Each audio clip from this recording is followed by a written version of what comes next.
नमस्कार, maths by DK Sharma YouTube channel पे आप लोगों का स्वागत है।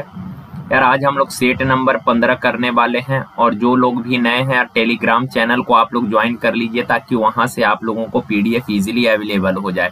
टेलीग्राम चैनल का नाम है maths by DK Sharma. Okay ना, तो यहाँ पे जाके आप लोग टेलीग्राम को ज्वाइन कर लीजिएगा और पीछे का भी जितना सेट का पीडीएफ होगा आप सबको यहाँ पे इकट्ठा मिल जाएगा। चलिए आ जाइए सवाल पे। देखिए एक उधार ली गई राशि पर x वर्ष में 6% की वार्षिक दर से बनने वाला ब्याज मूलधन का 1/3 है। यार आपने कुछ पैसे उधार लिए हैं, उस पर x वर्ष में 6% के दर से जो ब्याज मिलेगा वो मूलधन का 1/3 के बराबर होगा। सपोज आपने p रुपए उधार लिए हैं तो p रुपए पर 6% के दर से x वर्ष में जितना ब्याज मिलेगा ना वो मूलधन का 1/3 के बराबर होगा। तो मेरे भाई p रुपए पर 6% के दर से x वर्ष में ब्याज मिलेगा कितना, तो ब्याज बराबर होता है मूलधन गुना समय गुना दर बट्टा 100। और ये जो ब्याज है ना ये मूलधन के 1/3 के बराबर है। हमने कुछ नहीं किया यार, जैसे जैसे बोला बस हमने इक्वेशन को ड्रॉ कर लिया। अब p से p कैंसिल, 2 तिया 6, 2 से 50, तो x बराबर क्रॉस मल्टीप्लाई करिएगा, 50 से कम 50, 3 तिया 9, 50/9 यानी 5 सही 5/9। x का वैल्यू आ गया 5 सही 5/9। देखिए मार्ग को 70 किलोमीटर पर आवर की गति से चलने वाली एक रेलगाड़ी या 48 किलोमीटर पर आवर की गति से चलने वाली बस अथवा परिवहन के इन दोनों माध्यमों का उपयोग कर 4.5 घंटे में टोटल 260 किलोमीटर यात्रा करनी थी, तो उसकी बस से तय की गई यात्रा का समय ज्ञात करना है। देखिए यहाँ टोटल 4.5 घंटे तक उसने यात्रा किया, जिसमें कुछ दूरी उसने बस से तय किया और कुछ दूरी जो है उसने ट्रेन से तय किया है। और आपसे बोला कि बस से तय की गई यात्रा का समय क्या है, तो मान लेते हैं यार कि बस द्वारा उसने t घंटे तक यात्रा किया है, तो शेष ट्रेन द्वारा यात्रा किया होगा, तो टोटल समय है 4.5 घंटा, जिसमें t घंटे तक बस द्वारा चला है, तो ट्रेन द्वारा कितना यात्रा तय किया होगा, 4.5 माइनस t आवर तक उसने ट्रेन द्वारा यात्रा किया होगा। अब बस का चाल है 48 किलोमीटर पर आवर, तो बस द्वारा 48 किलोमीटर पर आवर के चाल से चलकर t घंटे में दूरी तय करेगा इतना। ट्रेन का चाल है 70 किलोमीटर पर आवर, तो 70 किलोमीटर पर आवर के चाल से चलकर इतने समय में ट्रेन द्वारा दूरी तय करेगा इतना। और ये दोनों दूरी मिलाकर उसने टोटल कवर किया है कितना, 260 किलोमीटर। इसको आप लोग सॉल्व कर लीजिएगा, कैलकुलेशन में तो कोई जान है नहीं, टी का वैल्यू आ जाएगा डी 2.5 घंटे। देखिए एक परीक्षा में एक विद्यार्थी प्रत्येक सही उत्तर के लिए 4 अंक पाता है और प्रत्येक गलत उत्तर के लिए 1 अंक खो देता है। ये अंक है, 1 अंक खो देता है। यार एक क्वेश्चन सही करिएगा आपको 4 नंबर मिलेगा और अगर एक क्वेश्चन गलत कर दीजिएगा आपका 1 नंबर माइनस हो जाएगा। उसने टोटल 75 प्रश्न सॉल्व किया और उसको 125 नंबर मिले। यार देखें टोटल 75 प्रश्न सॉल्व किया है, इसमें से कुछ सही हुआ होगा और कुछ क्वेश्चन जो है गलत हुआ होगा। मान लेते हैं सही हुआ है x क्वेश्चन, तो गलत हो गया होगा कितना, 75 माइनस x क्वेश्चन। एक सही करने पर 4 नंबर मिलेगा, x सही किया तो इतना नंबर उसको मिल गया। एक गलत करेगा तो 1 नंबर माइनस हो जाएगा, 75 माइनस x क्वेश्चन गलत किया तो इतने नंबर उसके माइनस हो गए। इतने नंबर मिला है, इतना नंबर उसका क्या हुआ है, माइनस हुआ है। और काट छाट के फाइनली उसको मिला है कितने अंक, 125 अंक मिला है।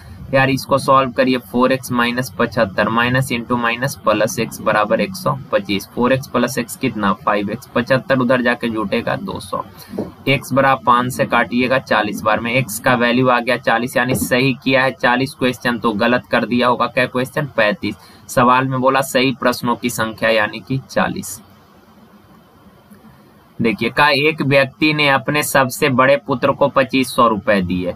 संपूर्ण संपत्ति का 5/12वां भाग उसने दूसरे पुत्र को दिया तथा सबसे छोटे पुत्र को उतना दिया जितना पहला और दूसरा को मिलाकर दिया था। सबसे छोटे पुत्र को कितना मिला ये पूछा है। यार 3 पुत्र हैं उसके, सबसे बड़ा वाला को उसने 2500 रुपया दिया और बीच वाला जो है उसको अपने टोटल संपत्ति का 5/12, उस व्यक्ति का टोटल संपत्ति सपोज 100 रुपया है तो टोटल का 5/12 यानी 5x/12 बीच वाला को दिया और जो सबसे छोटा वाला पुत्र था का इसको उतना दिया जितना पहला और दूसरा दोनों को मिलाकर दिया। तो पहला और दूसरा दोनों को मिलाकर टोटल कितना हो गया 2500 प्लस 5x/12, ये टोटल हो गए। तो यार तीनों पुत्र का संपत्ति हम लोगों ने पता कर लिया। कहा पहला को इतना दिया, दूसरा को इतना, तीसरा को इतना, और तीनों को मिलाकर उसने अपनी टोटल संपत्ति जो है 100 रुपया बांट दिया है। अब अगर इसको सॉल्व करिएगा तो इंटीजर वाला को एक साथ जोड़ लीजिए, 2500 कितना हो गया 5000, प्लस वेरिएबल वाला को एक साथ 5x/12 ऐड करिएगा तो 10x/12 हो जाएगा और बराबर में x। यार प्लस का उधर जाएगा ये तो माइनस हो जाएगा 10x/12। क्लियर है ना बात? अब आप बताएं 12x में से 10x जाएगा कितना बचेगा 2x/12। 2 से काट दीजिए 6 बार में, क्रॉस मल्टीप्लाई करिएगा तो x बराबर 6 5 30,000। तो उस व्यक्ति का टोटल संपत्ति आ गया कितना 30,000 रुपया। पर टोटल नहीं पूछा, उसने बोला कि सबसे छोटा वाला को कितना मिला। तो सबसे छोटे वाले का हिस्सा है 2500 प्लस 5x, x का वैल्यू है कितना 30,000 बट्टा में 12। आप लोग इसको सॉल्व कर लीजिएगा, कर ही देते हैं। 12 दूना 24, 12 पचे 60 यानी 2500। तो 2500 ये हो गया, 25 तिया 7500 ये हो गया। तो 2500 और 7500 कितना हो गया 7 2 9 1 10 यानी कि 10,000 रुपया। Option number A. कहा यदि P वह सबसे बड़ी संख्या है, P जो है सबसे बड़ी संख्या है जिससे 60, 150 और 285 को भाग दिया जाए तो प्रत्येक दशा में शेष समान बचता है। यार कहा वह बड़ी से बड़ी संख्या ज्ञात करें जिससे 60, 150 और 285 को भाग देने पर शेष समान बचे। तो यार शेष समान अगर बचना है ना तो सारे नंबर का जो डिफरेंस आता है क्रमिक रूप से, इन दोनों का जो डिफरेंस आया तो 90 और इन दोनों का डिफरेंस कितना है मेरे भाई तो 135। तो इन दोनों नंबर, इन सारे नंबर का जो डिफरेंस आया, इस डिफरेंस का जो HCF आएगा तो 90 और 135, 45 दूना 90 45 दिया। तो इन दोनों नंबर का जो HCF आया यही वह बड़ी से बड़ी संख्या होगा जिससे 60, 150 और 285 को भाग दीजिएगा तो तीनों ही कंडीशन में रिमाइंडर इक्वल बचेगा। 45 वह बड़ी से बड़ी संख्या जिससे इन तीनों नंबर को भाग देने पर शेष प्रत्येक दशा में समान बचेगा। पर सवाल कहा कि उस संख्या के अंकों का योग बताना है। तो 45 का अंक है 4 और 5, तो 4 और 5 का योग कितना 9। Option number D. देखिए कहा कि अपनी प्रश्नोत्तरी में मोनिका ने कुल पूछे गए प्रश्नों के 3/4 के सही उत्तर दिए। तो उसने कितने प्रतिशत प्रश्नों के सही उत्तर नहीं दिए, कहने का मतलब हुआ कि कितने प्रश्नों को उसने गलत उत्तर दिए। तो मेरे भाई 3/4 प्रश्न के अगर सही उत्तर दिए तो शेष 1/4 प्रश्न के उसने गलत उत्तर दिए होंगे। 1/4 प्रश्न का उसने गलत उत्तर दिया है तो परसेंट में कितना 100 से गुना 4 से काटिएगा 25 चौक 100 यानी 25% का उसने गलत जवाब दी है। आगे सवाल का यार ये भी अच्छा सवाल है, थोड़ा सा सुधार कर लीजिए। 95, ये 3 नहीं है मेरे भाई, ये रुपया है 95 रुपया। कहा 1 किलो चाय पत्ती और 1 किलो शक्कर का कुल दाम जो है ये 95 रुपया है। कहा चाय पत्ती के पर केजी दाम में 10% कमी और शक्कर के पर केजी दाम में 20% वृद्धि होती है। तो 1 केजी चाय पत्ती और 1 केजी शक्कर का कुल प्राइस जो है 90 रुपया हो जाएगा। तो चाय पत्ती का पर केजी दाम कितना है, ओरिजिनल वाला पूछा है। तो यार मान लेते हैं चाय पत्ती का कीमत है T रुपया, T फॉर टी होता है, S फॉर शुगर यानी शक्कर होता है। तो चाय पत्ती का कीमत मान लेते हैं T रुपया पर केजी है और शक्कर का कीमत है S रुपया पर केजी। तो यार T रुपये पर केजी के भाव से आपने 1 केजी चाय इतना में खरीदे और S रुपया पर केजी के भाव से आपने 1 केजी शक्कर इतना में खरीदे और दोनों को मिलाकर टोटल कीमत है कितना 95 रुपया। आगे कहा कि चाय पत्ती के पर केजी दाम में 10% कमी हो गया। पहले चाय पत्ती का दाम था T रुपया पर केजी, 10% कम होकर अब चाय पत्ती का पर केजी दाम कितना हो गया 90/10। मानते हैं बात। का शुगर जो है शक्कर के कीमत में 20% वृद्धि हो गया। यार शुगर का कीमत था S रुपया पर केजी, 20% वृद्धि हो गया तो अब पर केजी शुगर का कीमत कितना है 6x/5। अब 1 केजी चाय का कीमत इतना, 1 केजी शक्कर का कीमत इतना, दोनों को मिलाकर टोटल कीमत है कितना, 90 रुपया। अब इस इक्वेशन को सॉल्व करना है, 2 ठो इक्वेशन मिल गया, अब इसको सॉल्व कर लीजिए। देखिए यार यहाँ पे थोड़ा सा फ्रैक्शन है तो बट्टा में 10 और 5 है, तो आप करिए क्या, 10 से इस पूरे इक्वेशन में गुना कर दीजिए। 10 से गुना करिएगा तो ये 90 हो जाएगा। 10 से गुना करिएगा 5 दूना 6 दूना 12, 10 से गुना करिएगा तो ये 900 हो जाएगा। क्लियर है ना बात। अब इस वाला से तो कोई मतलब है नहीं। अब आप करें क्या कि आपको चाय का पर केजी कीमत पूछा है तो शुगर जो है इसको इक्वल कर लेते हैं, तो 12 से इसमें गुना करिएगा तो ये 12T प्लस 12S बराबर 12 25 60, 12 नमट होता है 108 6 114। मेरे भाई इन दोनों इक्वेशनों को घटा लीजिए तो ये कैंसिल होगा। 12T में से 9T गया 3T, 1140 में से 900 गया कितना, 240, 3 से काट दीजिएगा तो T बराबर कितना, 80 रुपया पर केजी। और यही आपको चाय का कीमत पूछा था, ऑप्शन नंबर डी।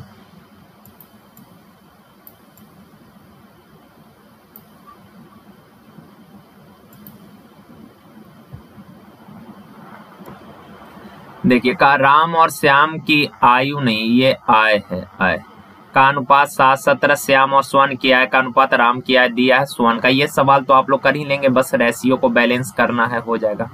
आ जाइए 9 नंबर का, ए और बी के चाल में 2:3 का रेशियो है। ए और बी दोनों के स्पीड का रेशियो दिया है 2:3 का।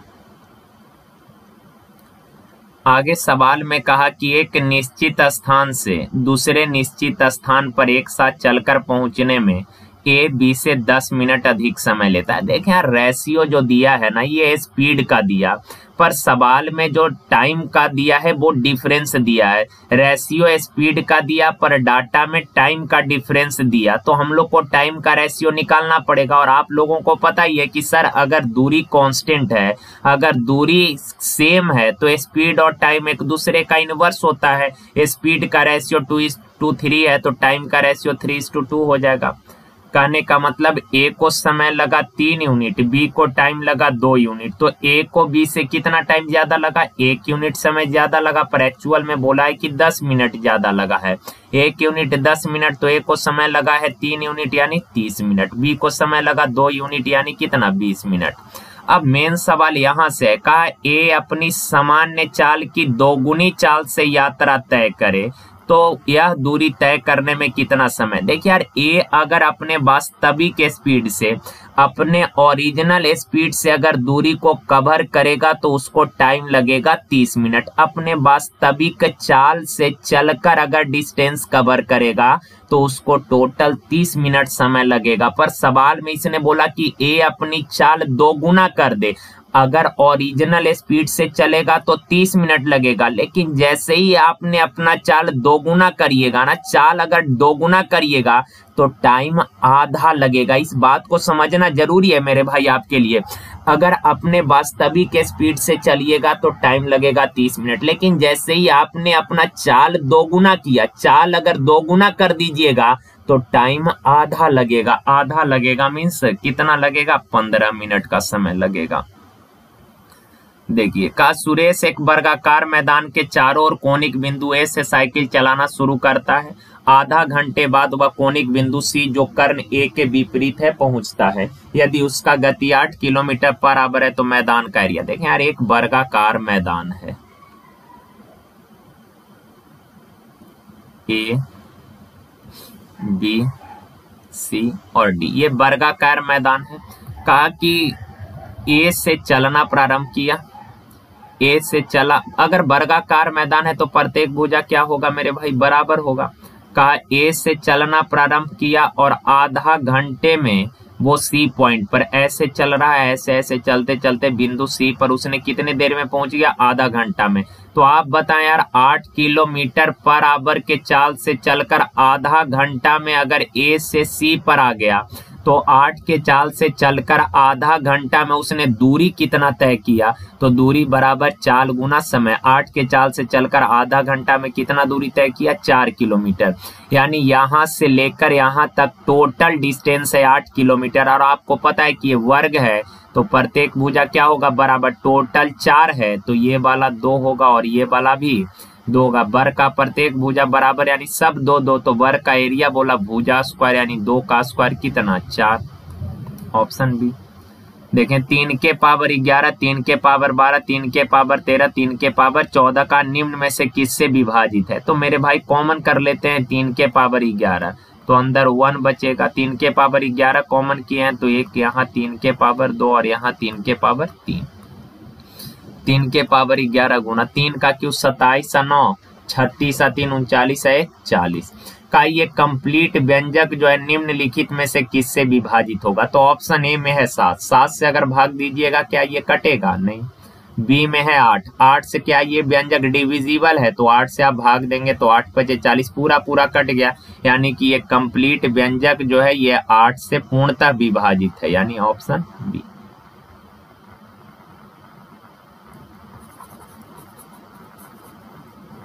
देखिए का एक बैंक अर्धवार्षिक रूप से 5% चक्रवृद्धि ब्याज की पेशकश करता है।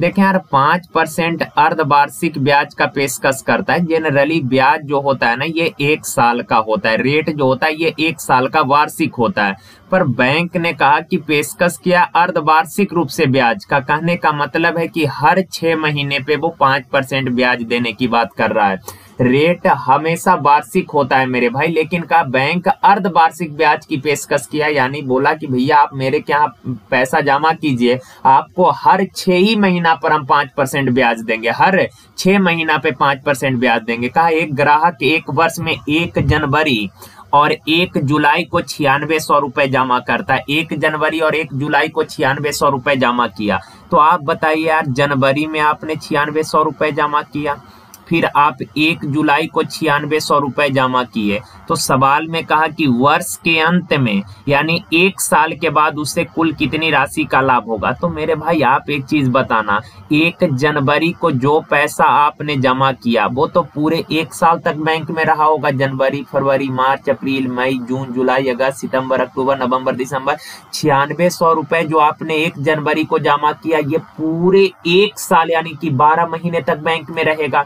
आपको बैंक ने कंडीशन दिया कि हम हर 6 महीना पर 5% ब्याज देंगे, तो 6 महीना पर 5% ब्याज देगा तो 12 महीना में क्या % ब्याज मिलेगा?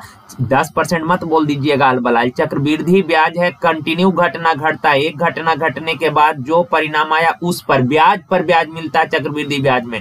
तो 6 महीना में 5% ब्याज मिला तो 12 महीना में क्या % ब्याज मिलेगा? तो 6 महीना का 2 टर्म बनेगा, यानी ये भी फॉर्मूला से निकाल लीजिए। तो 5 + 5 + 5 गुना 5/100, तो यह है 10 + 25/100 यानी 0.25, तो 1 साल में ब्याज मिलेगा 10.25% का। ओके ना। 1 जनवरी को जो पैसा लगाया उस पर पूरे 12 महीने का ब्याज मिलेगा इतना, और 1 जुलाई को जो पैसा आपने लगाया बैंक में, 1 जुलाई को जो पैसे लगाए हैं उस पर 1 साल में नहीं मेरे भाई, 1 जुलाई को लगाए हैं तो जुलाई, अगस्त, सितंबर, अक्टूबर, नवंबर, दिसंबर 6 ही महीने तक ब्याज मिलेगा। तो और 6 महीना में कितना ब्याज मिलेगा? 5%, यानी इस 9600 रुपए पर 6 महीना में आपको 5% ब्याज मिलेगा, और इन दोनों को मिलाकर टोटल कितना मिलेगा इसको आप लोग सॉल्व कर लीजिएगा। ओके ना। चलिए आगे बढ़ते हैं। ज्यादा तो कुछ है नहीं, कैलकुलेशन मेन समझना इंपॉर्टेंट था, समझ गया, कैलकुलेशन आप लोग खुद से कर लीजिएगा। का 50 छात्रों की क्लास का औसत वजन 48.6 है, तो यार 50 लोगों का औसत 48.6 है, तो टोटल कितना 50 गुना 48.6 हो जाएगा। क्लियर है बात। का 20 लड़कियों का औसत वजन 54 है, सॉरी 20 लड़कों का औसत वजन 54 है, तो 20 लड़कों का टोटल वजन कितना 20 गुना 54 हो जाएगा। क्लियर है बात। का बताइए लड़कियों का औसत वजन कितना? तो 50 विद्यार्थी के टोटल वजन में से अगर 20 लड़के का टोटल वजन घटा दीजिएगा तो क्या ये 30 लड़की का वजन नहीं बच जाएगा? 50 विद्यार्थी के टोटल वजन में से अगर 20 का वजन घटा देंगे, 50 में से 20 का वजन घटा देंगे तो शेष 30 बच्चे का 30 लड़की का वजन बच जाएगा। 30 लड़की का टोटल वजन इतना, तो औसत वजन कितना 30 से डिवाइड कर दीजिए, आ जाएगा। क्लियर है बात। चलिए आगे। का एक आदमी ने कुछ संतरे 1 रुपए में 3 के दर से और कुछ और संतरे 1 रुपए में 2 के दर से खरीदे। देखें यार खरीदने का डबल रेट दिया है। का पहला बार मार्केट गया तो 1 रुपए में 3 के दर से कुछ संतरा लेकर आया, दूसरी बार मार्केट गया तो 1 रुपए में 2 के दर से उसने कुछ संतरे लेकर आए, यानी खरीदने का डबल रेट दिया है। आप एक चीज आपको पता होगा कि जब भी रेट और क्वांटिटी मिक्स करके देना, तो एक क्वांटिटी का रेट जब निकालिएगा, एक वस्तु का जब भी रेट निकालना होना, तो रुपया ऑलवेज ऊपर होता है और वस्तु हमेशा नीचे हम लोग लिखते हैं। जब भी मिक्स करके दे, जैसे बोलेगा, कई बार इसमें बच्चों को परेशानी हो जाता है, कुछ बच्चे तो ऊपर कई बार वस्तु लिख देते हैं, रुपया नीचे लिख देते हैं, कुछ रुपया ऊपर, मतलब इस तरह से उनको प्रॉब्लम होने लगता है यार इन चीजों में। तो आप ध्यान रखिएगा, जब भी एक वस्तु का रेट निकालना हो तो रुपया हमेशा ऊपर और वस्तु हमेशा नीचे लिखते हैं। जैसे बोलेगा 25 आम का कीमत 45 रुपया है, तो एक आम का कितना, तो रुपया ऊपर वस्तु नीचे। 25 कलम का कीमत है 40 रुपया, एक कलम का कितना, रुपया ऊपर वस्तु नीचे। तो हमेशा जब भी एक वस्तु का रेट निकालना हो तो रुपया ऊपर और वस्तु हमेशा नीचे लिखते हैं। जैसे आप लोग देखते होइएगा, कई बार किसी वस्तु का रेट भी लिखा होता होगा ना, पैकेट उकेट पे, तेल उल का पैकेट है, नमक का पैकेट है, उस पे लिखा होता रहा होगा 5 रुपया पर केजी। 5 रुपया, रुपया पहले और क्वांटिटी बाद में। तो ध्यान रखिएगा, जब भी वस्तु का, एक वस्तु का रेट निकालना हो तो रुपया पहले यानी रुपया ऊपर और वस्तु हमेशा नीचे लिखना है। ओके ना। तो कहा पहली बार मार्केट गया, 1 रुपए में 3 के दर से कुछ संतरे लेकर आया। 1 रुपया में 3 ठो, तो 1 ठो कै रुपया में, 1/3 रुपया में, ये 1 संतरे का क्रय मूल आ गया। दूसरी बार फिर मार्केट गए, 1 रुपया में 2 संतरे खरीदे, 1 रुपया में 2 ठो, तो 1 ठो कितना में, 1 रुपया ऊपर वस्तु नीचे। पहली बार मार्केट गए, 1 संतरा इतना में, दूसरी बार गए 1 संतरा इतना में, तो 1 का 1 टोटल कै संतरा ये हो गया, तो 2 संतरे का क्रय मूल हो गया इतना। तो यार ऐड करिएगा तो एलसीएम 6, 5/6 रुपया, ये कै संतरे का क्रय मूल्य है, 2 संतरे का। अब का 20% लाभ प्राप्त करने के लिए संतरों को पर केजी किस कीमत पर बेचना चाहिए। देखें यार, 2 संतरा खरीद कर लाए हैं इतना में, कहा इसको 20% लाभ पर बेचना है, तो 2 संतरा खरीद कर लाए इतना में, तो 2 संतरा को बेचिएगा कितना में, ताकि 20% लाभ हो, तो 120/100 में, 2 छक 12, 2 पचे 10, 5 से 5, 6 से 6 कैंसिल, यानी 1 रुपया में। तो मेरे भाई 2 संतरा बेचिएगा 1 रुपया में, तो सवाल में कहा 1 दर्जन, 1 दर्जन यानी 12 संतरा कितना में बेचिएगा, तो 2 संतरा 1 रुपया में, 12 संतरा कै रुपया में, 6 रुपया में। Option number D.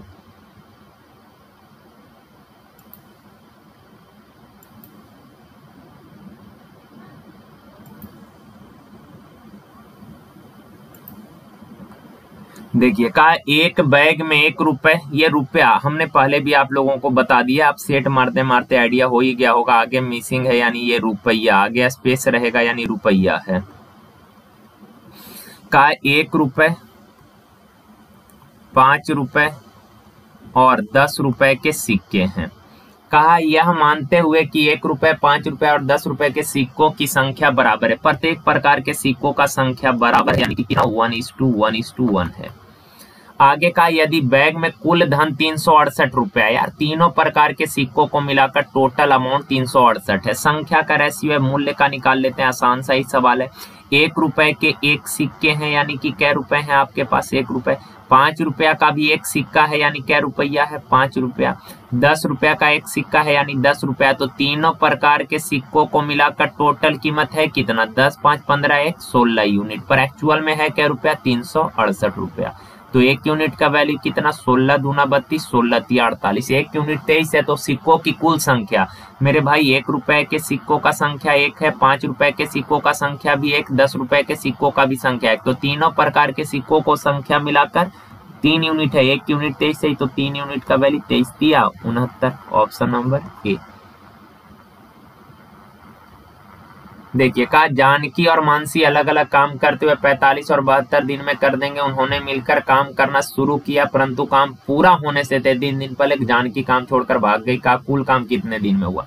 देखिए यार, 2 वर्कर है, एक जानकी है जो पूरा काम कर देगी 45 दिन में, और एक मोनिका है, मानसी है, क्या है पता नहीं, मानसी है जो पूरा काम 72 दिन में कर देगी। तो 45 72 का एलसीएम कितना, 360। 45 चौक 180, तो 45 8 360। 72 देखें यार, दोनों वर्कर का एफिशिएंसी पता कर गए। सवाल में कहा कि जानकी काम पूरा होने से 33 दिन पहले भाग गई। मानसी के बारे में कुछ नहीं बोला, यानी मानसी शुरू से लेकर लास्ट तक काम की है। जानकी जो है काम पूरा होने से 33 दिन पहले भाग गई। जानकी भाग गई है तो जानकी को जबरदस्ती पकड़ कर लाइए। जानकी 33 दिन पहले भाग गई है तो मेरे भाई जानकी एक दिन में 8 काम करती है, 33 दिन में कितना काम करती? 8 तिया 24 और 2 26। अगर नहीं भागती तो 33 दिन में 264 काम करती, लेकिन ये 33 दिन पहले भाग गई, यानी अपने हिस्से का 264 काम छोड़ के भागी है।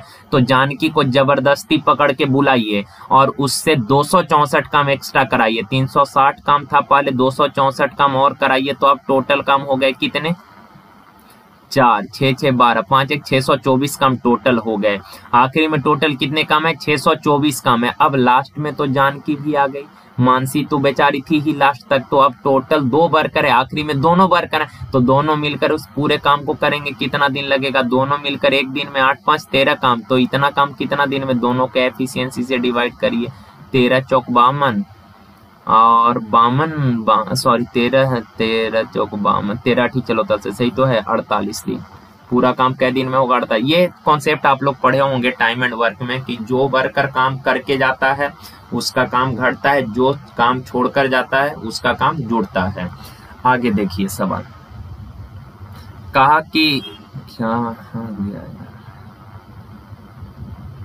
2 pencil, P for pencil, 4 pen, pen को कलम से डिनोट कर देते हैं, K फॉर कलम, 8 रबर, 2 पेंसिल है, 4 कलम है और 8 रबड़ है का इन तीनों को मिलाकर टोटल कीमत है 12 रुपया। का 8 पेन 10 पेंसिल, 8 पेन यानी 8 कलम, 10 पेंसिल और 4 रबर, इन तीनों को मिलाकर टोटल कीमत है 36 रुपया। आपसे बोला 3 पेंसिल, 3 कलम और 3 रबड़ का मूल्य कितना है। देखें यार, कुछ लोग करते क्या है कि इन दोनों इक्वेशन को सॉल्व करने के चक्कर में पड़ जाते हैं, जबकि आपको पता है मेरे भाई कि एक इक्वेशन से एक वेरिएबल का वैल्यू आप पता कर सकते हो, 2 इक्वेशन से 2 वेरिएबल, 3 इक्वेशन से 3 वेरिएबल, यानी कि जितने वेरिएबल होंगे उतने इक्वेशन होने चाहिए। जितने वेरिएबल अगर उतने इक्वेशन है तभी आप हर वेरिएबल का वैल्यू निकाल पाएंगे, पर यहाँ 3 वेरिएबल है, इक्वेशन 2 ही ठो है, आप तो सॉल्व करके पी के आर का वैल्यू नहीं निकाल सकते ना यार। तो यहाँ 2 इक्वेशन है, 3 वेरिएबल है, आप इक्वेशन को सॉल्व कर ही नहीं सकते। तो आपको जब भी इस टाइप का सवाल आए ना तो थोड़ा सा लॉजिक अप्लाई करना, ऐसा मत करिएगा कि सॉल्व करने बैठ जाइएगा इसको। देखिए यार, इसमें 2 ही तरीका है सॉल्व करने का। एक तो है कि आप इक्वेशन को घटाकर देखिएगा, जो सवाल पूछा है उसके फ्रेम में कुछ ना कुछ आ रहा होगा। अगर उस तरह से ना आ रहा है तो दोनों इक्वेशन को आप ऐड करके देख लीजिएगा। जैसे यहाँ पे अगर आप दोनों इक्वेशन को ऐड करते हैं तो 10 2 12 8 4 12 8 4 काम बन जाएगा। तो 10 2 12 पेन, 8 4 12 कलम और 8 4 12 रबर का कीमत कितना है? 48। 3 पेन 3 कलम 3 रबर चाहिए, 3 पेंसिल 3 कलम 3 रबर, तो यहाँ से 4 कॉमन कर लीजिए।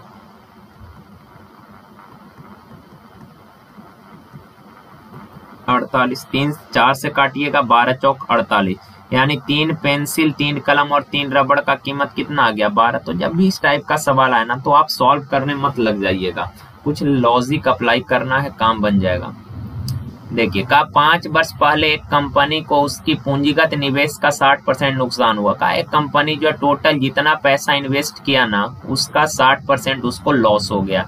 का अगले वर्ष उन्होंने 2 चरण में धन हानि की वसूली की। टोटल जितना उसको लॉस हुआ ना उसको 2 पार्ट में उसने उस हानि को वसूल लिया। टोटल 2 पार्ट में उसने टोटल लॉस को वसूला है। का पहला चरण में उसने 1 लाख रुपए जो लॉस हुआ था उसको कलेक्ट किया और दूसरे चरण में उसने 80,000 रुपए कलेक्ट किए। तो टोटल कितना हानि इकट्ठा कर लिया? 1 लाख पहला चरण में, 80,000 दूसरा चरण में। टोटल कितना हानि का वसूली किया? 1,80,000 हानि का उसने वसूली किया। यार देखें, टोटल उसको 1,80,000 का हानि हुआ है, पर एक्चुअल में हुआ था कितना परसेंट? 60%। 60% इतना, तो 1% का वैल्यू कितना? 0 से 0 6 3 18 यानी कि 3,000। तो कहा कि बताइए प्रारंभिक पूंजी कितना, यानी 100% का वैल्यू निकालना है। तो 3 0 पर 2 0 चिपका दीजिए, यानी कि 3 लाख। Option number B. देखिए, कहा शरबत के 2 मिश्रण है यार, 2 मिक्सचर है, कहा कि पहले मिश्रण में पानी और शरबत का अनुपात। भाई मेरे, जब शरबत ऑलरेडी मिश्रण ही होता है ना यार, पानी और चीनी का मिश्रण होता है शरबत, पर इसने बोला मिश्रण में पानी और शरबत, शरबत नहीं चीनी होना चाहिए, पर जैसा बोला है वैसा। और ये एक्चुअल पेपर का पूछा हुआ सवाल है, 2018 या 16 का ही है एनटीपीसी का। तो आप लोग देखिए यार, इसको शरबत ही मान के बना लीजिए। जनरली यहाँ चीनी होना चाहिए था, पर इसने शरबत लिखा है, कोई दिक्कत है नहीं यार। वाटर है, पहला मिक्सचर में वाटर है और एस फॉर शरबत है। पहला मिक्सचर में वाटर है 4 यूनिट, शरबत है 3 यूनिट। दूसरा मिक्सचर में वाटर है 3 यूनिट और शरबत है कितना, 2 यूनिट। का इन दोनों मिक्सचरों को, इन दोनों मिश्रणों को 1:2 में मिश्रित किया गया। 1:2 में मिश्रित किया गया कहने का मतलब हुआ कि पहले मिक्सचर से 1 यूनिट लिए और दूसरे मिक्सचर से 2 यूनिट लिए और दोनों को मिला दिए। ध्यान से समझिएगा, 2 बर्तन है आपके पास, पहला बर्तन में वाटर है 4, शरबत है 3, दूसरा मिक्सचर में वाटर और शरबत के मात्रा का रेशियो है 3:2 का। इन दोनों बर्तनों से 1:2 के अनुपात में आपने मिश्रण निकाला है। कहने का मतलब पहला बर्तन से 1 यूनिट मिक्सचर लिया और दूसरा बर्तन से 2 यूनिट मिक्सचर लिया और उन दोनों को मिलाकर एक नया मिक्सचर बनाए हैं। तो का बनने वाले नए मिक्सचर में पानी और शरबत का अनुपात क्या होगा। तो यार देखें, पहला मिक्सचर में वाटर है 4 यूनिट, शरबत है 3 यूनिट, तो टोटल मिक्सचर का क्वांटिटी हो गया 7 यूनिट। दूसरा में टोटल क्वांटिटी 5 यूनिट। यार आप बताएं, यहाँ तो रेशियो 7:5 का है, दोनों मिक्सचर के क्वांटिटी में रेशियो 7:5 का है, पर क्वांटिटी किस रेशियो में मिक्स करना है, 1:2 के रेशियो में मिक्स करना है। तो यहाँ भी 1:2 बनाना पड़ेगा। तो जो भी बनाना है मेरे भाई बन जाएगा। पहले आप इक्वल बना लीजिए। इक्वल कहने का मतलब हुआ कि ऊपर वाला में 5 से गुना और नीचे वाला में 7 से, तो 35:35 1:1 हो गया। पर हमको पहला से 1 लेना है तो यहाँ 1 से गुना, दूसरा से 2 लेना है तो यहाँ 2 से गुना। अब यार ऊपर वाला में आपने 5 से गुना किया तो यहाँ भी 5 से, यहाँ भी 5 से, तो 5 दिया 15, 5 चौक 20। यहाँ 7 दूना 14 से एक्स्ट्रा गुना किए तो यहाँ 14 से, तो 14 दूना 28। यहाँ भी 14 से करिएगा, 14 तिया 42 का दोनों को मिला दिए। तो पहला में वाटर है 20 यूनिट, दूसरा में वाटर है 42, दोनों को मिला दिए तो टोटल वाटर हो गया कितना, 62 यूनिट। पहला मिक्सचर में शरबत है 15 यूनिट, दूसरा में शरबत है 28 यूनिट, दोनों को मिला दिए तो टोटल शरबत हो गया 43 यूनिट। तो नया जो मिक्सचर बना इसमें वाटर और शरबत का रेशियो 62:43, ऑप्शन नंबर बी। यार ये कोई सवाल है, ये कहानी जैसा तो सवाल है, 2018 ग्रुप डी का ये पूछा हुआ सवाल है यार। जो बच्चा एग्जाम दे रहा था ना, पहली बार इस टाइप का सवाल देख के हालत खराब हो गया था लोगों का। कोई मैक्सिमम बच्चा इस सवाल को नहीं कर पाया था यार। अगर आप पहले से ऐसा सवाल करके जाएंगे तो दोबारा अगर चांस है कि अगर ऐसा सवाल आए तो आप लोगों से नहीं छूटेगा। तो ऐसे सवाल आपको कर लेने चाहिए यार। देखिए, कहा पूरी गति से काम कर रही एक पाइप खाली टंकी को 2 घंटे में भर सकती है। ओके, हालांकि पहले घंटे के दौरान इसने अपनी क्षमता के 1/12वीं क्षमता पर कार्य किया, दूसरे घंटे के दौरान इसने अपनी क्षमता के 1/9वीं क्षमता पर कार्य किया, तीसरे घंटे के दौरान इसने अपनी क्षमता के 1/6 क्षमता पर कार्य किया, चौथे घंटे के दौरान अपनी क्षमता के 1/4 क्षमता पर काम किया और 5वें घंटे के दौरान इसे जिस क्षमता पर काम करना चाहिए था उसकी तुलना में केवल 1/3 कुशल थी। यार देखें, ये कहानी टाइप का सवाल है, बच्चा पढ़ते पढ़ते सवाल भूला जाता है यार। देखें, अब पहला इतना आगे मत बढ़िए, इतना कर लीजिए। कहा कि यार पहला नल जो है पूरा टैंक को 2 घंटे में भरेगा। पूरा टैंक अगर 2 घंटे में भरेगा तो 1 घंटे में कितना भरेगा, 1/2। और कोई भी वर्कर 1 घंटे में जितना काम करता है वो उसका एफिशिएंसी होता है। पहला नल पूरा टैंक 2 घंटे में, तो 1 घंटा में कितना, 1/2। ये पहला नल का एफिशिएंसी हो गया। और इसने सवाल में कहा कि पहला नल जो है अपने एफिशिएंसी का पहला घंटा जो है 1/12वीं क्षमता पर काम करता है। तो फर्स्ट आवर अपने एफिशिएंसी का 1/12 काम किया। सेकेंड आवर उसने अपनी एफिशिएंसी का 1/9 भाग काम किया।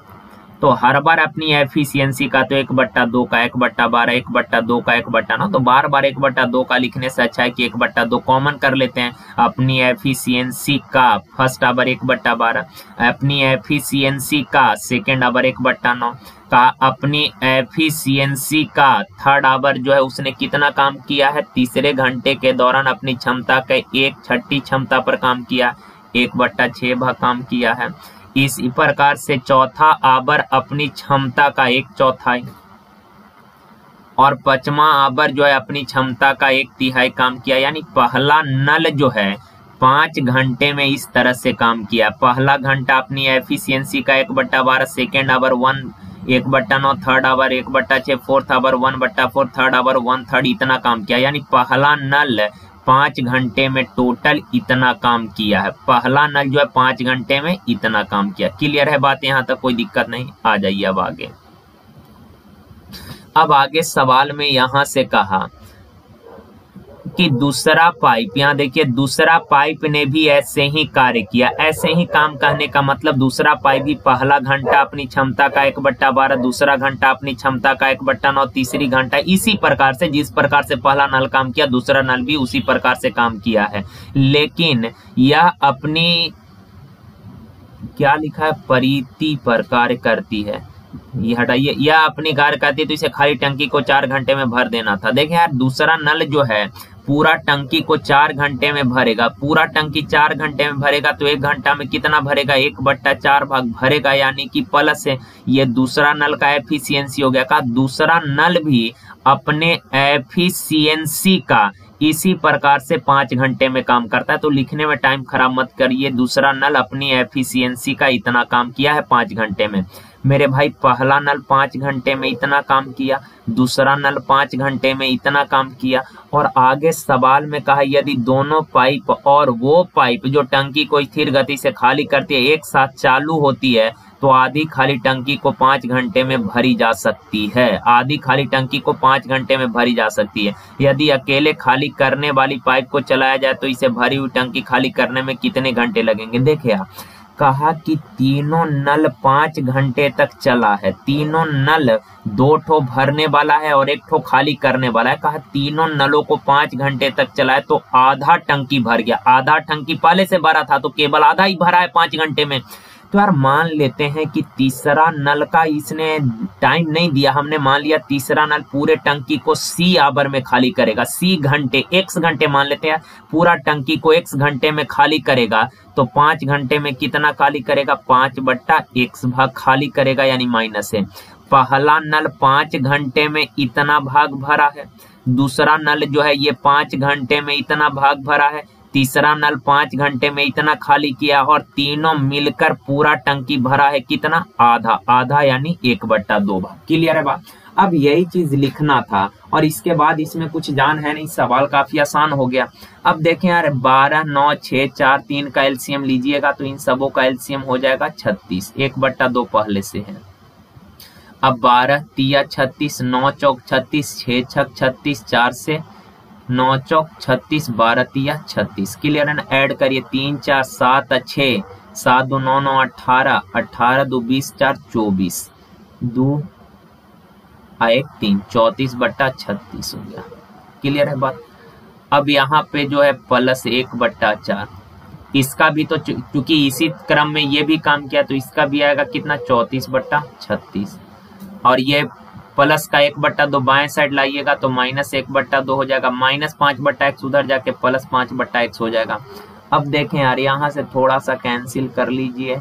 2 दूना 4, 2 से 17 दूना 34। अब काट कूट मत करिए, 72 एलसीएम हो जाएगा। 36 दूना 72 है तो ये 34 + 17 - 36 बराबर 5/x। देखिए 34 माइनस का 2, 17 में से 2 गया 15/72 बराबर 5/x। 5 तिया 15, 3 से 24 तिया 72, क्रॉस मल्टीप्लाई करिएगा तो x बराबर 24। यानी कि तीसरा नल पूरा टैंक को 24 घंटे में खाली करेगा। 2 बार सवाल को कर लीजिएगा। इस तरह का सवाल और आगे सेट में 1-2 बार मिल जाएगा तो आप लोगों को आइडिया मिल जाएगा। ओके ना? 1-2 बार कर लेना है ध्यान से सवाल को। देखिए कहा यदि एक वृत्ताकार भूखंड का परिमाप तथा एक वर्गाकार भूखंड का परिमाप बराबर है। देखिए यार वृत्त का परिमाप होता है 2πr और वर्ग का परिमाप होता है 4a। क्लियर है बात? तो यहाँ से काटा पीटी मचा दीजिए। 2 दूना 4, पाई का वैल्यू क्या होता है 22/7 गुना r बराबर 2a। 2 से काटिएगा तो 11 बार में, तो r/a बराबर हो जाएगा 7/11। यानी वृत्त का रेडियस है 7 और वर्ग का भुजा है 11 का, दोनों के एरिया का रेशियो। तो वृत्त का एरिया होता है क्या, 2πr आर, और वर्ग का एरिया होता है भुजा स्क्वायर, 11 का स्क्वायर 11 गुना 11, 7 से 7 कैंसिल, 11 से काटिएगा 2 बार में, तो 2 दूना 4 अनुपात 11, 4 अनुपात 11, 4 11, कहाँ मिस्टेक है यार जरा, पाई आर स्क्वायर होगा ना, ये आर स्क्वायर, एक तो और 7 होगा, तो 7 दूना 14 अनुपात 11, ऑप्शन नंबर बी। देखिए कहा 2x square a x plus 2b, 2x square a x plus 2b है।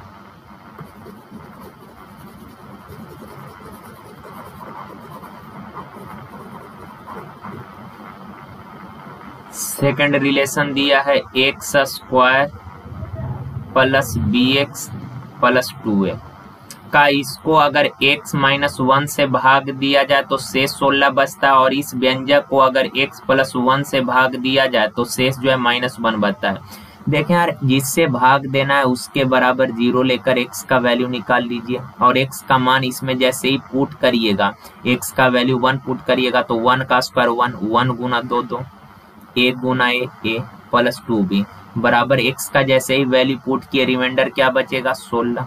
यहाँ x प्लस 1 से भाग देना है तो जिससे भाग देना है उसके बराबर 0 लेकर x का वैल्यू निकाल लीजिए, x का वैल्यू इसमें पुट करिए, -1 का स्क्वायर 1, माइनस 1 गुना b माइनस का b प्लस 2a, x का वैल्यू जैसे ही पुट किए रिमाइंडर क्या बचेगा -1। अब यार यहाँ पे जरा आराम से a प्लस 2b बराबर 2 इधर जाके घटेगा कितना 14, यहाँ है 2a माइनस बी बराबर 1 इधर जाके माइनस होगा तो -2, कहा a प्लस बी का वैल्यू निकालना है, तो मेरे भाई a प्लस बी निकालना है तो इन दोनों इक्वेशनों को आप क्या करिए सॉल्व कर लीजिए। सॉल्व करिएगा तो 2 से अगर इसमें गुना करिएगा तो ये बनेगा 2a प्लस 2b बराबर 14, यहाँ से 2a माइनस बी बराबर -2, 14 दूना 28 न होगा पागल। अब दोनों इक्वेशन को घटा दीजिए तो ये कैंसिल हो जाएगा, 3b बराबर 28 2 30, तो b बराबर कितना आ गया 10, b का वैल्यू किसी भी इक्वेशन में रख दीजिए, 10 दूना 20, 20 उधर जाके घटेगा तो a बराबर -6, a प्लस b बोला यानी कि -6 प्लस 10 बराबर कितना 4। क्लियर है, कर लीजिएगा आप लोग।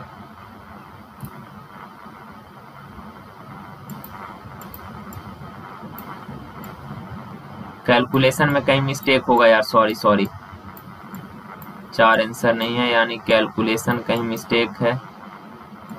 इतना तो हो गया ना, मेन कॉन्सेप्ट समझना था, आप लोग यहाँ कॉन्सेप्ट समझ गए तो हो गया। x बराबर 1 अगर है तो 2a, 2b बराबर 16, तो a प्लस 2b बराबर 14, -1 माइनस का 2। सही, आप लोग कैलकुलेशन कर लीजिएगा, देख लीजिएगा कहाँ क्या मिस्टेक है यार, हमसे हो जाता है मिस्टेक यार। चलिए आ जाइए, कॉन्सेप्ट वही है। इस तरह का सवाल जो है पहले भी हम लोग सेट में 2-3 बार आ चुका है, तो आप लोग कॉन्सेप्ट समझ ही गए होंगे, बस उसको सॉल्व कर लेना है सही से। देखिए कहा दिया गया बेन आर कॉलेज के छात्रों के एक समूह की खेल प्राथमिकताओं का प्रतिनिधित्व करता है। 3 खेल, A badminton, B basketball, C tennis है। कितने छात्र टेनिस खेलते हैं परंतु बास्केटबॉल नहीं? का टेनिस खेलने वाले छात्रों का संख्या बताना है। ऐसे छात्र जो टेनिस तो खेलते हैं पर बास्केटबॉल नहीं। देखें आज सी जो है ये टेनिस खेलने वाले छात्रों का संख्या है, ये पूरा टेनिस खेलने वाले छात्रों का संख्या है, ये टेनिस खेलने वाले छात्रों का संख्या सी, टेनिस खेलने वालों का ये पूरा। पर सवाल में बोला कि टेनिस तो खेलते हो पर बास्केटबॉल नहीं, ये बास्केटबॉल खेलने वाले छात्रों का संख्या है ये। तो यार बास्केटबॉल खेलने वाला छात्र नहीं चाहिए, तो ये सब हटा दीजिए पूरा। टेनिस खेलने वाले कितने छात्र हैं? तो ये 13 है, इसमें भी कहीं मिस्टेक कर दिया है, यहाँ पे 10 होना चाहिए था, ये 10 है, सुधार आप लोग कर लीजिएगा, ये 10 है। तो यार टेनिस खेलने वाले छात्र ये है, बास्केटबॉल खेलने वाले ये बास्केटबॉल खेलने वाले छात्र हैं, ओके ना। तो बास्केटबॉल खेलने वाले नहीं चाहिए, ओनली टेनिस खेलने वाले। तो ओनली टेनिस खेलने वाले 10 और 10 कितना 20, ऑप्शन नंबर ए। का त्रिभुज ABC में cos b प्लस c/2 का वैल्यू निकालना है। cos B plus C by two, इसका वैल्यू निकालना है। तो यार देखें, त्रिभुज ए बी सी एक ट्रायंगल है, ए बी सी अगर एक ट्रायंगल है तो त्रिभुज के तीनों कोनों का योग कितना होता है 180 डिग्री। तो मेरे भाई बी प्लस सी कितना 180 माइनस ए, तो कॉस बी प्लस सी है क्या 180 माइनस ए बाई टू, तो कॉस 2 से दोनों में बारी बारी भाग दीजिएगा तो 90 माइनस ए बाई टू हो जाएगा। और आपको पता है कॉस 90 माइनस थीटा होता है साइन थीटा, यानी कि sine A by two, option number B. देखिए कहा कि शीर्ष 4 1 1 1 3 5 द्वारा निर्मित त्रिभुज कैसा होगा। यार एक त्रिभुज है, सपोज ये त्रिभुज है ए बी सी, इस त्रिभुज का तीनों वर्टेक्स दिया है, ये दिया है 4 1 और ये है 1 1 और इसका इस वर्टेक्स का कोऑर्डिनेट है 3 5। सवाल का ये त्रिभुज कैसा होगा। देखिए यार कोई भी त्रिभुज कैसा है ये कैसे पता लगता है, साइड के हिसाब से कि हाँ भाई साइड अगर इक्वल है तो समबाहु है, अगर तीनों साइड इक्वल है तो समबाहु त्रिभुज, 2 साइड इक्वल है तो समद्विबाहु त्रिभुज, अगर कोई भी साइड इक्वल नहीं है तो विषमबाहु त्रिभुज। यानी कि ये त्रिभुज कैसा है पता लगाने के लिए आपको तीनों साइड के बारे में पता करना होगा, क्या तीनों साइड का लेंथ इक्वल है क्या, अगर है तीनों इक्वल तो समबाहु होगा, अगर कोई 2 साइड इक्वल है तो आपको समद्विबाहु होगा, अगर कोई भी साइड इक्वल नहीं है तो ये विषमबाहु त्रिभुज होगा। तो इसके लिए तीनों साइड का लेंथ आपको पता करना होगा। और आपको अच्छे से पता है कि कोऑर्डिनेट में डिस्टेंस निकालने का फॉर्मूला होता है, डिस्टेंस निकालने का 2 पॉइंट का अगर कोऑर्डिनेट मालूम है डिस्टेंस निकालना है तो x1 माइनस x2 का square plus y1 minus y2 का स्क्वायर होता है। ये चीज तो आपको पता ही है डिस्टेंस निकालने का। अगर 2 पॉइंट का कोऑर्डिनेट मालूम है और उन दोनों पॉइंटों के बीच का दूरी निकालना है तो x1 minus root under x1 minus x2 का square plus y1 minus y2 का स्क्वायर होता है। तो यार ए बी निकालना है, सपोज ए बी का डिस्टेंस निकालना है, ये वाला लेंथ निकालना चाहते हैं ये वाला, तो यहाँ x1 कितना है 4, x2 कितना है 1, तो root under x1 minus x2, तो 4 में से 1 जाएगा 3, 3 का square 9 plus y1 minus y2, y1 है 1, y2 है कितना 1, तो 1 में से 1 गया 0 का स्क्वायर कितना 0, तो 9 का वर्गमूल कितना हो जाएगा 3।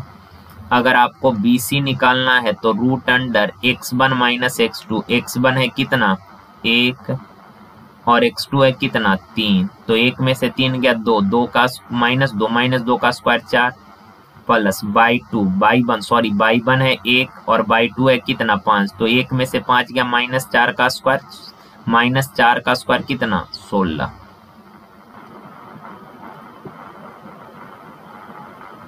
16 4 20, 20 का वर्गमूल कितना हो जाएगा 4 5 यानी 2√5। और CA अगर निकालिएगा या AC निकालिएगा तो x1 है 3, x2 है 4, तो 3 में से 4 गया -1 का स्क्वायर 1 प्लस y1 5, y2 है 1, तो 5 में से 1 गया 4, 4 का स्क्वायर 16, 16 है कितना 17। तो मेरे भाई यहाँ पे तीनों भुजा का लंबाई कैसा है अलग अलग है, तीनों भुजा का लंबाई अलग अलग है, इसका मतलब है कि ये विषमबाहु त्रिभुज है, ऑप्शन नंबर डी। देखिए का एक आदमी 194 किलोमीटर पर आवर की चाल से चला सकता है। उसने यह पाया कि धारा के विपरीत जाने में लगा समय धारा के दिशा में जाने में लगे समय का 2 गुना है। धारा की चाल निकालना है, बोट का चाल दिया है, वाटर का निकालना है, तो बोट का चाल है 4, वाटर का चाल है W, तो धारा के विपरीत दिशा में जाइएगा तो चाल होगा इतना, धारा के दिशा में जाइएगा तो चाल होगा इतना। का धारा के विपरीत जाने में धारा के दिशा में जाने के तुलना में 2 गुना समय लगा। अगर धारा के दिशा में गया है t घंटे में तो उसी दूरी को तय करने में धारा के विपरीत 2 गुना यानी 2t समय लगेगा। और ये डिस्टेंस तो इक्वल है, यहाँ से सॉल्व कर लीजिए, t से t कैंसिल हो गया, 4 दूना 8 माइनस 2w बराबर 4 प्लस w, 2w उधर जाके जुटेगा 3w हो जाएगा 4, तो w बराबर 4/3, 4/3 यानी 1.33 यानी 1.3, ऑप्शन नंबर बी।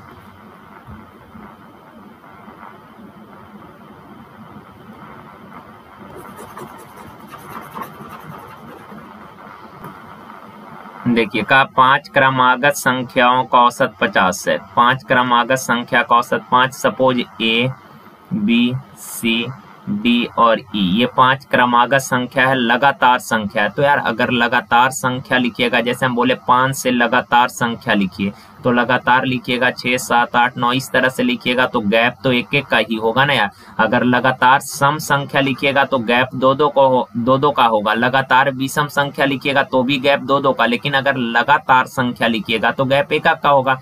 का 5 लगातार संख्या का औसत 50 है, और अगर ये सीरीज लगातार संख्याओं का है तो लगातार संख्याओं का एवरेज होता है मिडिल टर्म। तो मिडिल नंबर सी है, सी का वैल्यू है कितना 50। लगातार है तो ये होगा 51, ये होगा कितना 52, ये लगातार है तो 1 कम 49, ये कितना 48। अब सवाल में कहता है सबसे बड़ी संख्या और सबसे छोटी संख्या का गुणनफल। सबसे बड़ी संख्या 52 और सबसे छोटी संख्या का गुणनफल। आगे कहा कि चतुर्थ और दूसरी संख्या का गुणनफल, चतुर्थ यानी 51 और दूसरी संख्या यानी 49 का गुणनफल के बीच का डिफरेंस। तो आप लोग इन दोनों को गुना करके जो आएगा का इसका डिफरेंस निकालना है, तो निकाल लेंगे आप लोग। चलिए आगे देखिए, का 5 साल पहले एक आदमी अपने बेटे से 7 गुना बड़ा था। का 5 साल पहले जो है एक आदमी जो है फादर जो है अपने बेटे से 7 गुना बड़ा है, यानी कि 7:1। कहा कि अब से, अब यानी प्रेजेंट से 5 साल बाद, तो ये +5 जो होगा। कहा कि ये 3 गुना बड़ा हो जाएगा 3:1। अब यार देखिए, दो व्यक्ति के एज में अगर दो समय का रेशियो दिया है तो दोनों जगह के डिफरेंस को सेम करना पड़ेगा। यहाँ डिफरेंस सेम नहीं है तो डिफरेंस को सेम बनाइए। 3 और 1 का डिफरेंस 2, 2 से ऊपर में गुना करिएगा, 2 से गुना करिएगा, 2 7 14, 2 एकम 2। 7 और 1 का डिफरेंस 6, 6 से नीचे गुना करिएगा तो 6 3 18, 6 एकम कितना 6। अब मेरे भाई यहाँ गैप कितने का है 4 का, यहाँ भी गैप 4 का, तो दोनों जगह गैप है 4 यूनिट का, पर ईयर में गैप है 5 10 ईयर का। 4 यूनिट 10 ईयर, तो 1 यूनिट 10/4 यानी कि 5/2 ईयर का है। अब यार फादर का एज 5 साल पहले कितना था, तो 1 यूनिट 5/2, तो 14 यूनिट कितना, 14 गुना 5/2 करिएगा, 2 7 7 5 35 साल। पुत्र का एज 5 साल पहले कितना था, 5/2 से गुना करिएगा तो 5 साल। सवाल में कहा कि 2 साल पहले उनकी आयु का अनुपात। यार 5 साल पहले पिता का एज 35 साल, तो कहा 2 साल पहले, तो इसमें 3 ऐड करना पड़ेगा ना यार, तब ना 2 साल पहले का आ जाएगा। 3 ऐड करिएगा तो 35 और 3 38 और 5 3 8, 8 38, ऑप्शन नंबर सी। देखिए कहा 2 पाइप जो है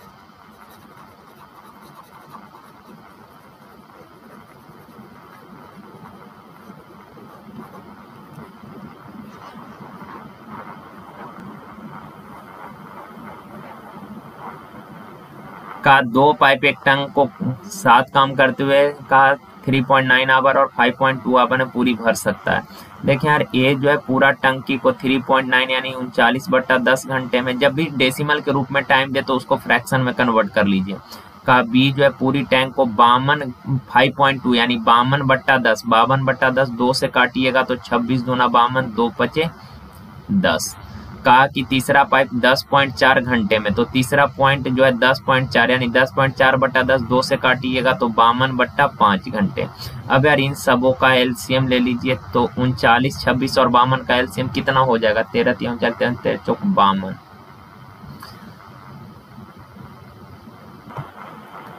एलसीएम 156 आ जाएगा, तो 39 4 4 39 चौक, तो 10 चौक 40 भरने वाला है, तो इसके एफिशिएंसी को प्लस है। 26 छक, तो 6 पचे 30 भरने वाला है, प्लस है। 52 तिया 3 पचे 15 खाली करने वाला है, माइनस है।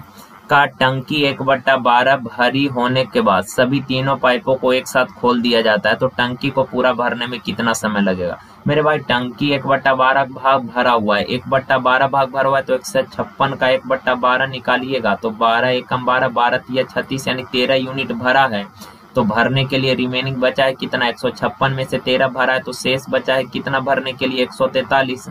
अब सवाल में कहा अगर तीनों को एक साथ खोल दिए, तो तीनों को अगर एक साथ खोलिएगा तो 40 और 30 70 भरेगा, ये 15 खाली करेगा, 70 भरेगा, ये 15 खाली करेगा, तो हर घंटे टैंक में पानी जाएगा कितना, 70 भरेगा 15 खाली कर देगा, तो टैंक में पानी जाएगा 55 यूनिट। तो तीनों मिलकर 143 यूनिट भरने में कितना समय लगेगा, 55 से भागा दीजिए तो 11 पचे 55, 11 एकम 11 तिया 33, 13/5 यानी 5 दूना 10, 3/5 यानी 2 घंटा 60 से गुना करिएगा 12 तिया 36, 2 घंटा 36 मिनट। Option number B.